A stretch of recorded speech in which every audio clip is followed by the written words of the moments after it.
നമസ്കാരം. മലയാളി വാർത്തയിലേക്ക് സ്വാഗതം. കേന്ദ്രമന്ത്രി സുരേഷ് ഗോപി കട്ടക്കലിപ്പിലാണ്. മലയാള മാധ്യമ പ്രവർത്തകരുടെ പത്തിക്കടിച്ചുകൊണ്ട് കേന്ദ്രമന്ത്രി സുരേഷ് ഗോപി ഒരു നിർണായക നീക്കം നടത്തിയിരിക്കുകയാണ്.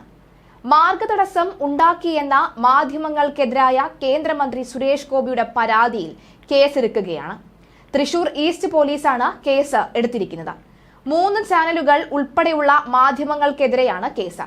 സുരേഷ് ഗോപിയുടെ സുരക്ഷാ ഉദ്യോഗസ്ഥൻ വിഷ്ണുരാജിനെ ഭീഷണിപ്പെടുത്തി തള്ളി മാറ്റി, കൃത്യനിർവഹണം തടസ്സപ്പെടുത്തി തുടങ്ങിയ കുറ്റങ്ങളാണ് ചുമത്തിയിരിക്കുന്നത്. ഭാരതീയ ന്യായ സംഹിതയിലെ 329/3, 126(2), 132 എന്നീ വകുപ്പുകൾ പ്രകാരമാണ് കേസ്. ലൈംഗിക ആരോപണം നേരിടുന്ന MLA മുകേഷിന്റെ രാജിയുമായി ബന്ധപ്പെട്ട ചോദ്യങ്ങളോട് പ്രകോപനപരമായാണ് കഴിഞ്ഞ ദിവസം സുരേഷ് ഗോപി പ്രതികരിച്ചത്. രാമനിലയത്തിൽ നടനും കേന്ദ്രമന്ത്രിയുമായ നടന്റെ പ്രതികരണം റിപ്പോർട്ട് ചെയ്യാനെത്തിയ മാധ്യമപ്രവർത്തകരെ പ്രതികരിക്കാൻ സൗകര്യമില്ല എന്ന് പറഞ്ഞ സുരേഷ് ഗോപി തള്ളി മാറ്റുകയായിരുന്നുവെന്നാണ് മാധ്യമങ്ങളുടെ പക്ഷം. എന്നാൽ വഴിതടസ്സമായി നിന്നയാളെ എന്റെ സ്വാതന്ത്ര്യമാണ് എന്ന് പറയുക മാത്രമാണ് ചെയ്തതെന്നാണ് കേന്ദ്രമന്ത്രിയുടെ പക്ഷം. പിന്നാലെ സുരേഷ് ഗോപിക്കെതിരെ KUW അടക്കം പ്രതിഷേധവുമായും പരാതിയുമായും രംഗത്തെത്തിയിരുന്നു.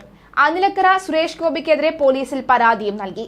വിമർശനങ്ങളും പരാതികളും ഉയർത്തിയതിന് പിന്നാലെ കേന്ദ്രമന്ത്രിയായ തനിക്കും സുരക്ഷാ ജീവനക്കാർക്കും നേരെ കയ്യേറ്റ ശ്രമം ഉണ്ടായി എന്ന് ചൂണ്ടിക്കാട്ടി സുരേഷ് ഗോപി തന്നെ പോലീസിൽ പരാതി നൽകുകയായിരുന്നു. കേന്ദ്ര സർക്കാരിനെയും വിവരം അറിയിച്ചിട്ടുണ്ട്. ഇതോടെ കേന്ദ്രമന്ത്രിയുടെ സുരക്ഷ കൂട്ടി.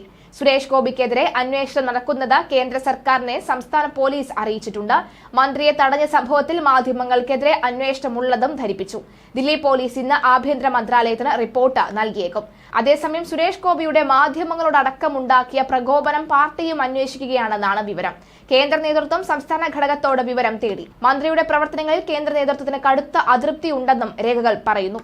മാധ്യമപ്രവർത്തകരെ കേന്ദ്രമന്ത്രി സുരേഷ് ഗോപി കയ്യേറ്റം ചെയ്തു എന്ന അനിൽ അക്കരയുടെ പരാതിയിൽ പ്രാഥമിക അന്വേഷണത്തിന് നിർദ്ദേശം നൽകിയിട്ടുണ്ട്. തൃശൂർ സിറ്റി ACPക്കാണ് കമ്മീഷണർ നിർദ്ദേശം നൽകിയിരിക്കുന്നത്. പരാതിക്കാരിൽ നിന്നും മാധ്യമപ്രവർത്തകരിൽ നിന്നും വേണ്ടി വന്നാൽ മൊഴിയെടുക്കുമെന്ന് ACP അറിയിച്ചിട്ടുണ്ട്. എന്തായാലും അദ്ദേഹത്തിന്റെ സുരക്ഷ ഉറപ്പുവരുത്തിയിരിക്കുകയാണ്. അദ്ദേഹത്തിന്റെ സുരക്ഷ വർദ്ധിപ്പിച്ചിരിക്കുകയാണ്. ഇനി പെട്ടെന്നൊന്നും ഇടിച്ചു കയറി ചെന്ന് അദ്ദേഹത്തിന്റെ അഭിപ്രായം തേടാനൊന്നും കഴിയാത്ത സാഹചര്യത്തിലേക്ക് കൂടി കാര്യങ്ങൾ നീങ്ങുകയാണ്.